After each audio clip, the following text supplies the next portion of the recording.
Hello girls. So in this class we are going to learn what do you mean by redemption of public debt. Redemption of public debt. So redemption of public debt means the repayment of public debt. Repayment of public debt. So we are going to learn what are the methods adopted by the government in order to repay the public debt. So redemption means repayment.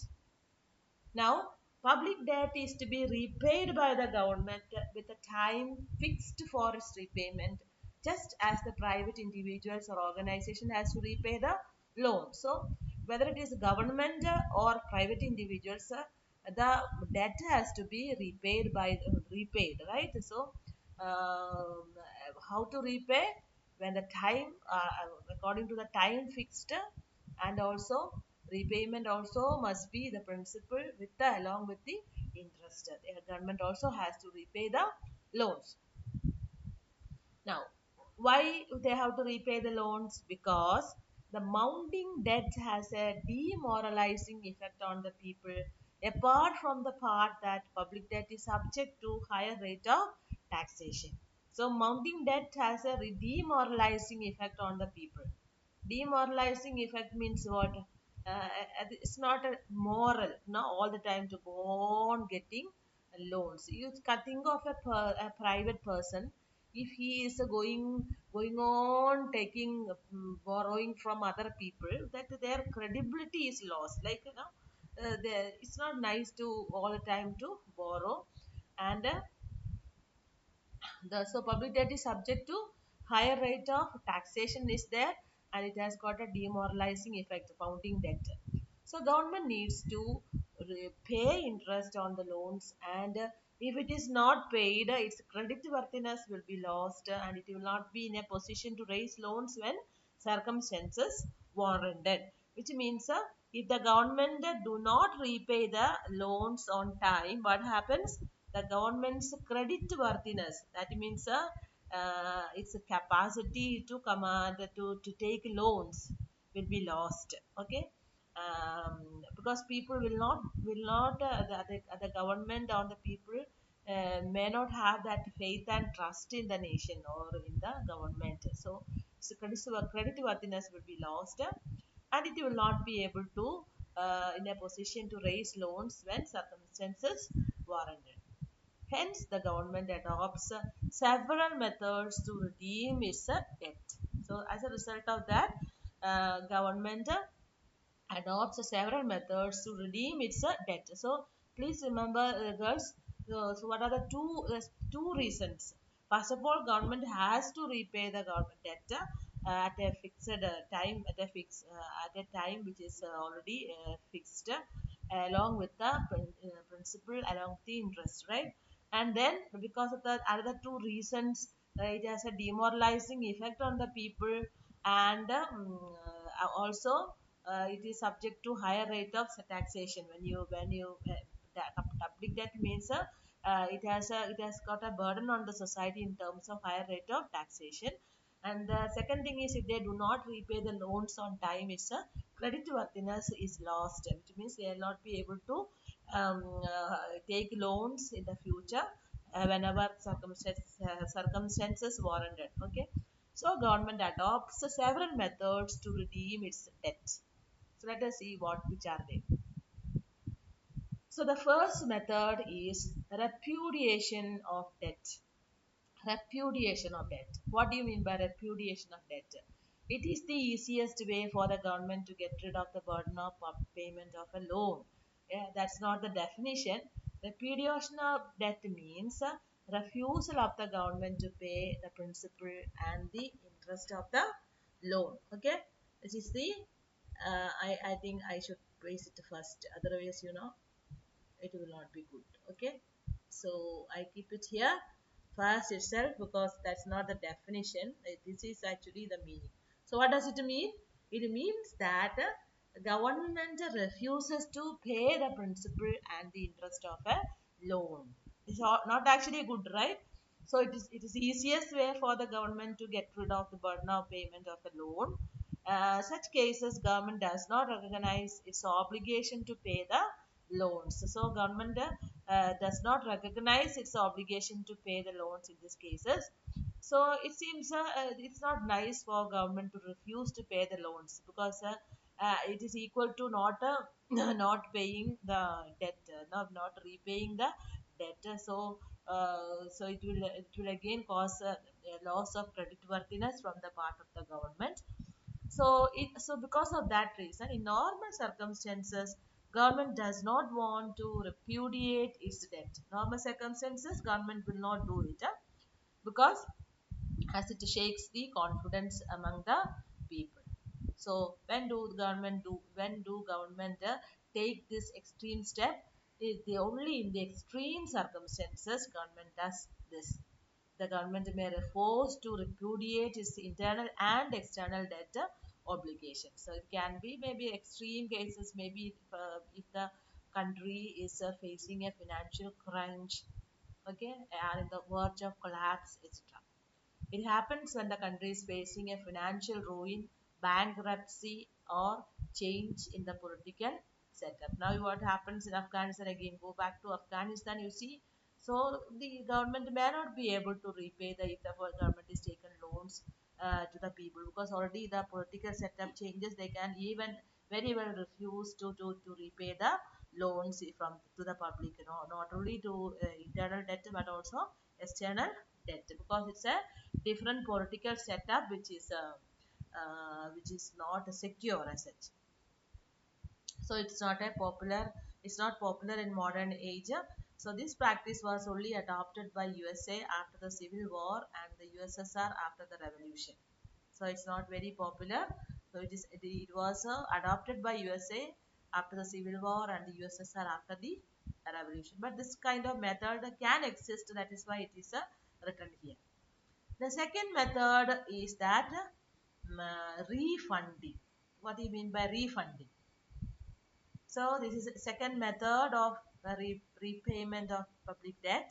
The government often issues new bonds for raising new loans in order to pay off the matured loans. That is the older debt. So that's called refunding. So what is it? Government often issues new bonds for raising new loans in order to pay off the matured loan. So once a loan is mature, that means it's a fixed time for its repayment is fixed, already fixed. So when the time of its repayment has come, government issues new bonds only for the purpose of the to pay off the old matured loans. Okay. Thus, government takes fresh loans in order to repay an old debt. So, when the government uses this method of refunding, there is no liquidation of the money burden of the public. Okay, there is no money burden. Liquidation of the money burden is not there. Instead, the debt servicing, that is repayment of the interest along with the principal, burden gets accumulated on account of the postponement of the debt repayment to some future date. So instead, the debt servicing, that is repayment of the interest along with the principal, the burden gets accumulated on the account of the postponement of the debt repayment to some future date. Okay, so that is called refunding. Now third one is use of budgetary surplus. So sometimes a government is able to generate a surplus budget, surplus in the budget. What do you mean by surplus? Surplus means its income is greater than expenditure. Government create surplus budget. That means reduce the expenditure and collect more revenue. Okay, that is what is correct. That is increase the tax amount. So and create a budget surplus. In such a situation, budget is left with the two options. It can either reduce taxes or repay some of its old debt. Okay, it can either reduce taxes or repay some of its old debt. So in general, government makes use of budgetary surplus to buy back from the market its its own bonds and securities. As a result, there is an automatic liquidation of the debt liability of the government. So in general, what the government does, government make use of the budgetary surplus to buy back from the market its own bonds and securities. So there is an automatic liquidation of the debt liability of the government. Fourth one is terminal annuity. So terminal annuity means what? So it is a year wise government try to repay the debt. So in some countries, government follows the practice of paying off the debt on the basis of terminal annuity. By using this method, the government pays off its debt in equal annual installments. See, this is another method followed by the government, that is repay the debt in equal annual installments. When you repay the loans, like annual installments, so suppose people take a home loan, housing loans, and they annually they in installments they repay the debt. So same method is used by the government. So this method often finds favor with the planners and policy makers in developing countries like India because it leads to a fall in the burden of public debt every year. Government is not required to repay the entire debt at a time. It's not required to make one huge lump sum payment in order to repay the debt, but in equally annual installment. So the burden of the public debt on the people is less because of this annual installment payment of debt. So fifth method is sinking fund. So look at the word sinking. Sinking means it's going down, right? So a fund is created by the government in order to repay the debt. So sometimes this government or this government of a country establishes a separate fund known as sinking fund for the purpose of repaying its debt. So under this system, what happens? The government goes on crediting a fixed amount of money to this fund every year. So that is how they do. So a sinking fund is created, and every year government goes on crediting a fixed amount of money to this fund every year. So what happens? By the time the debt matures, sufficient money gets accumulated in the fund so as to enable the government to repay the debt along with the interest. So here and now annual installment is there, but instead of that, every year some amount is deposited in this fund, and when the debt matures, there's a sufficient money gets accumulated in the fund in order to which enables the government to repay the debt along with the interest. Sixth one is called debt conversion. So look at the term debt conversion. So what is this debt conversion? Sometimes a high interest debt is converted to a low interest one. The question here is, when is this possible? So let us suppose the government contracts the debt when the existing rate of interest is quite high. But after some time, the market rate of interest may fall, right? So this gives the government an opportunity to convert its higher interest debt to a low interest one. And the government is enabled to reduce the burden of public debt. So if the interest of the burden of debt falls, the government is not required to raise huge revenue through taxes to service the debt. So that's called a converting the high interest debt to a low interest one when the market interest rate falls. That is known as debt conversion. So in this case also debt burden is less, right? Then seventh one is statutory reduction in the rate of interest. So sometimes government passes ordinances to reduce the rate of interest payable on its debt, because the government can't do anything, right? So it reduces the passes the ordinances like this to reduce the interest rate. This happens when the government suffers from financial crisis and when there is a huge deficit in its budget. So there are so many instances of such compulsory reduction in the rate of interest. However, this practice is not followed under normal circumstances. Instead, government is forced to adopt this method of debt management only when the situation so demands. So this is how government manages its debt. Then eighth one is additional taxation. You see, till this time we have not discussed additional taxation. So sometimes the government imposes additional taxes, not increasing taxes, but additional taxes on the people to pay interest on public debt only for this purpose. So by levying new taxes, both direct and indirect taxes are the government can collect the necessary revenue so as to be able to pay off its old debts. However, this method is often criticized on the ground that it creates inequality in the distribution of income by redistribution of income from taxpayers to the bondholders. So this is why it is said that if income tax revenue is used to pay interest on public debt, there's a net burden on the community. So additional taxation, I hope it is clear to you. And the ninth method is capital levy. So what is this capital levy? A tax on the capital gain of the people. Okay.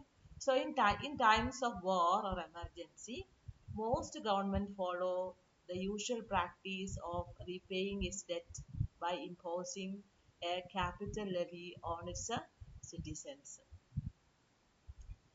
So that also in times of emergency it is done. Keynes also agreed to this method when he discussed the different methods of paying for a war. So capital levy is just like a wealth tax inasmuch as it is imposed on capital assets.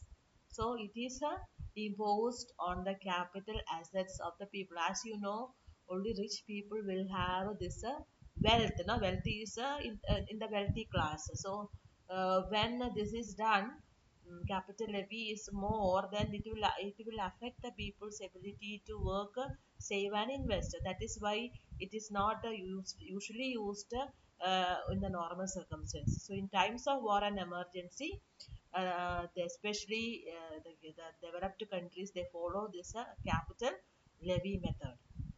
This method serves twofold purposes.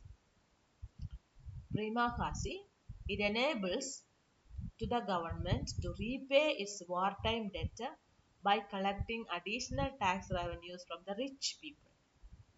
Okay, so the first one is it enables the government to repay its wartime debt by collecting additional tax revenues from the rich people. So people who have huge private property and wealth. Secondly, such capital levy imposed at progressive rates on capital assets also helps to reduce the degree of inequality in the distribution of income and wealth. So, if such capital levy is imposed at a progressive rate, which means as the capital assets increases, capital gain increases, the tax rate also increases. So, it will reduce the problem of degree of inequality in the distribution of income and wealth. Okay, so that are the two purposes for this kind of capital levy. And the last point is using trade surplus. Using trade surplus. The methods discussed above are used to repay internal debt. What about external debt?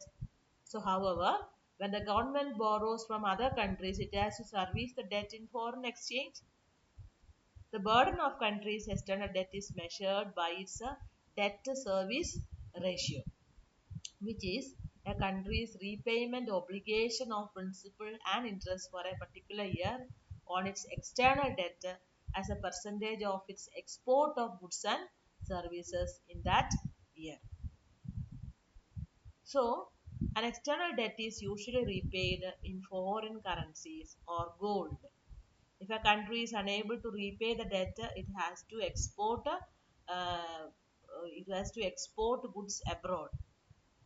For this, it has to generate an export surplus. It has to raise exports and reduce imports and make a net export or balance of the trade favorable. Okay, so um, that is the using trade surplus. Trade surplus, when there will be trade surplus, government for the purpose of getting more foreign exchange, it has to increase its export and also reduce its import, because import you have to pay in terms of foreign currency. So government has to reduce its import and create increase export and create an export surplus and create the balance of trade favorable. That means export is greater than import. It's called favorable balance of trade. For what purpose? In order to repay the external debt. If a country is able to generate export surplus or balance of trade surplus, there will be net inflow of foreign exchange into the country, which means the foreign exchange, we will get a more foreign exchange when there's a trade surplus. So this will enable the debtor country to repay its external for repay its external trade. Okay, that is a debtor to repay its external trade. So in order to, we can also external trade alla external debt correct. Okay, external debt. Okay, so which can be utilized for the purpose of um, repayment of the external debt. Okay, girls. So see, this is how the government manages the public debt in the country. There are 10 methods used in order to redeem the public debt or repay the public debt. I hope it is clear to you. So there will be a short class on public debt management in India. So that will be taken in the next class.